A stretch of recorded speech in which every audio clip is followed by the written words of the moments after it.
Hi hello అండి. ఈరోజు tiffin అండి. మా టిఫిన్ వచ్చి కారం దోశ అండి. ఆ రోజు చెప్పాను కదా, నేను ఎగ్ దోశ చూపించినప్పుడు కారం ఎలా ప్రిపేర్ చేసుకోవాలో చెప్తానని చెప్పాను కదా, అదండి. 2 ఉల్లిగడ్డలు, ఓ 10-12 ఎండుమిరపకాయలు, ఉప్పు వేసానండి. కొంచెం వాటర్ వేసి మిక్సీ పట్టుకోవాలండి.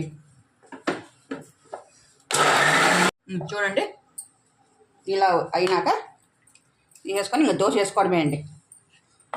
కారం దోశ ఎలా చేయాలో చూపిస్తాను చూడండి.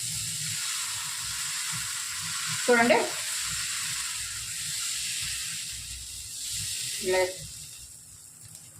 వేసుకొని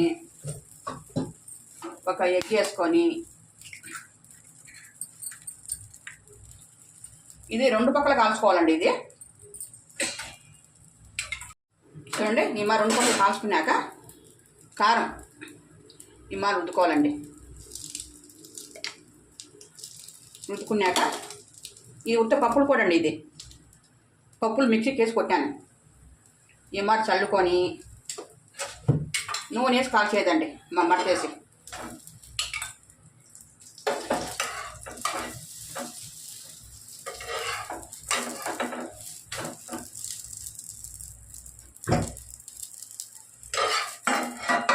చూడండి, ఈ మా రెడీ చేసుకొని దాంట్లోకి నేను పల్లి చట్నీ చేశానండి.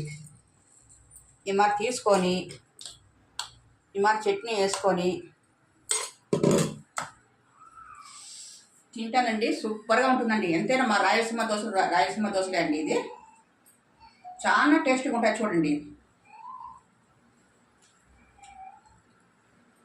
చాలా సూపర్గా ఉందండి. మీరు ట్రై చేయండి. Like and share, subscribe.